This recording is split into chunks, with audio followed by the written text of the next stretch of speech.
I will not tolerate this behavior. You are in a court of law. One more outburst and I will hold you in contempt. Do you understand me? I suggest you change your attitude right now. Wait, are you seriously threatening to punish me? The young woman laughed so loudly that everyone in the courtroom turned to look. Judge Rebecca Hale slowly removed her glasses. Ms. Carter, this court is not a joke, but Madison Carter only smirked. My father knows people, she said, checking her phone. This will all disappear before lunch. A few people in the gallery exchanged uneasy glances. The prosecutor placed a folder on the table. Madison barely looked at it. She had spent the entire hearing rolling her eyes, interrupting witnesses, and whispering jokes to her friends. Then Judge Hale opened the final report. Madison's smile suddenly faded. Where did you get that? The judge looked up. From someone you thought would never speak. Madison slowly stood. No, she wouldn't. The courtroom fell completely silent. Judge Hale read one line from the report, and suddenly, the spoiled young woman who thought money could protect her looked toward the courtroom doors with pure fear, because the next person walking inside was the one person who knew exactly what Madison had done. Before we uncover why Madison's confidence disappeared in seconds, please like this video, share it with someone who believes actions have consequences, and subscribe to Kindness Corner Stories for more unforgettable emotional stories. And tell us in the comments, which city and country are you watching from? The courtroom doors opened slowly. An elderly woman entered with a cane in one hand and a sealed envelope in the other. Madison's face went white. Grandma? The woman stopped several feet from her. My name is Evelyn Carter, she said quietly, and I ask the court to hear me before it makes a final decision. Madison's father immediately stood. Mother, you don't need to be here. Evelyn looked at him. Yes, I do. The judge nodded toward the witness stand. Mrs. Carter, please continue. Madison shifted nervously in her chair. This is ridiculous, she muttered. She's confused. Evelyn heard her. I'm 81, Madison. Not blind, not deaf, and certainly not confused about what you did. The prosecutor opened the folder. Judge Hale looked toward. Madison. Ms. Carter is facing charges related to a hit-and-run incident that seriously injured a delivery driver. Madison sighed dramatically. It was an accident. The injured man's wife sat silently in the gallery, holding her husband's hand. Madison glanced at them and whispered, He's alive, isn't he? Judge Hale's expression hardened. Show some respect. Madison leaned back. My family has already offered them money. The room went quiet. Then Evelyn placed the sealed envelope on the witness stand. Inside were photographs. The judge examined them one by one. Madison's father closed his eyes. The photographs showed Madison leaving a nightclub minutes before the accident, but another image showed something worse. Madison had stopped her car. She had stepped outside, and she had looked directly at the injured man lying on the road. Then she got back into her car and drove away. Madison's voice shook. Those pictures don't prove anything. Evelyn stared at her. They prove you saw him. Madison looked at her father. Dad, say something. He remained silent. Judge Hale turned toward him. Mr. Carter, were you aware of these photographs? He swallowed. No. Evelyn slowly shook her head.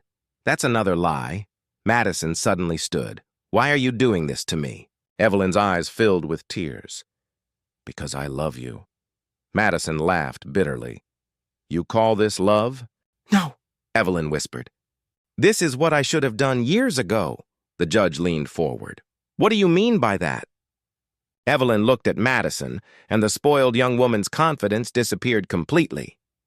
Every time she hurt someone, Evelyn said, we protected her, for the first time. Madison had nothing to say. Evelyn slowly took her seat beside the witness stand and looked directly at her granddaughter. When Madison was 16, she crashed her father's car after drinking at a party.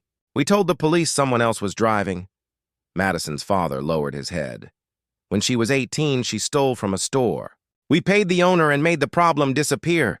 Grandma, stop, Madison whispered, but Evelyn continued. Last year, she threatened a girl at college after losing an argument.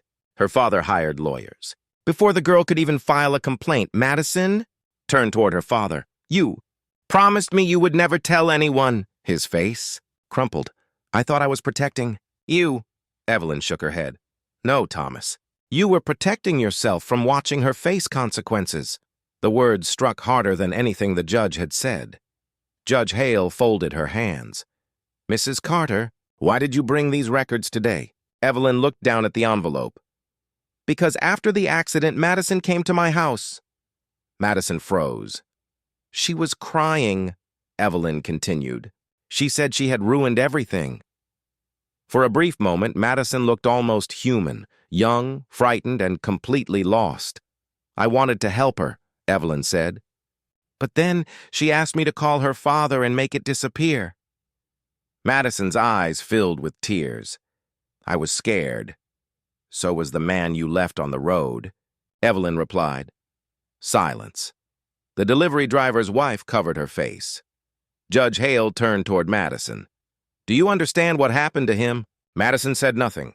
The prosecutor answered. He spent 6 weeks in the hospital. He may never fully use his left leg again. Madison stared at the floor. Then her father suddenly stepped forward. Your Honor, I want to say something. Everyone looked at him. He took a deep breath. I tried to offer the family money. The courtroom remained still, not because I wanted to help them, he continued, because I wanted them to stay quiet. Madison slowly looked up at him. Dad. His voice broke. I made you believe consequences were something that happened to other people. Evelyn closed her eyes. Madison began to cry. But Judge Hale wasn't finished.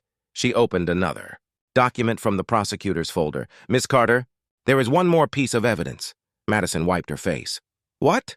The judge looked directly at her. Your phone recorded everything for 43 seconds after the accident. And suddenly, the entire courtroom knew Madison had been lying about more than just driving away. The courtroom speaker crackled. Then Madison's own voice filled the room. At first, there was only heavy breathing and the sound of traffic. Then came the unmistakable sound of a car door opening. A man's weak voice could be heard in the distance. Please, help me. Madison covered her mouth. The recording continued. Her voice trembled. I can't get involved. Then another voice spoke through the phone.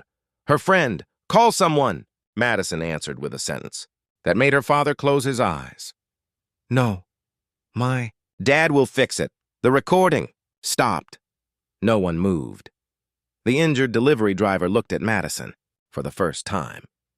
There was no anger in his face. That somehow made everything worse. Judge Hale spoke quietly. Miss Carter, you had 43 seconds to make a different choice.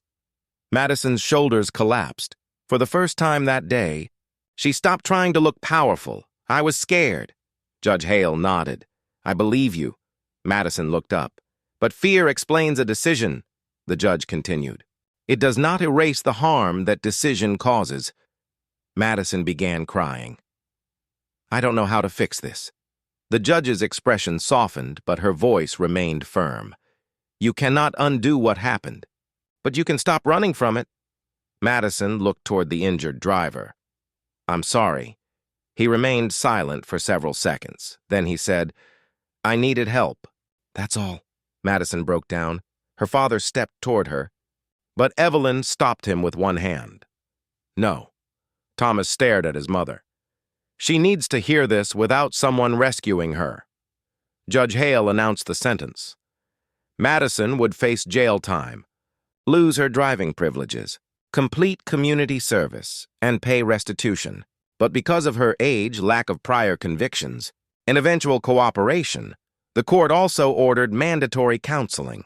Madison nodded through tears. I understand. Judge Hale looked at her carefully. Do you? Madison glanced at her grandmother, then at her father. Finally, she looked at the man whose life she had changed forever.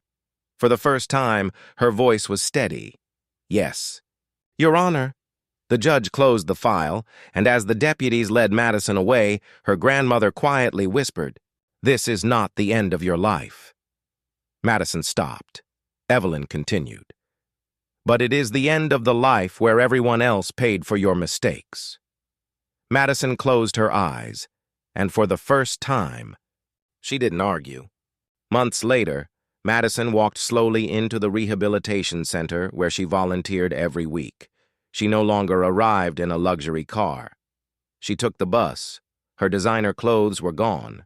Her old friends had disappeared, and for the first time, no one was fixing her problems for her, but something else had changed. She had started listening. One afternoon, the delivery driver entered the center with a cane. Madison froze. "I didn't expect to see you here," she said. He gave her a small nod. "I came to see if you meant your apology." Madison looked down. "I do."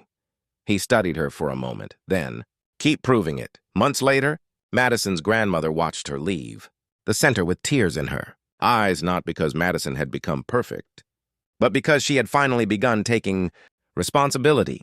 If this story touched your heart, please like, share, and subscribe to Kindness Corner Stories for more emotional journeys. And tell us in the comments, which city and country are you watching from? Because sometimes the hardest fall is the one that finally teaches us how to stand.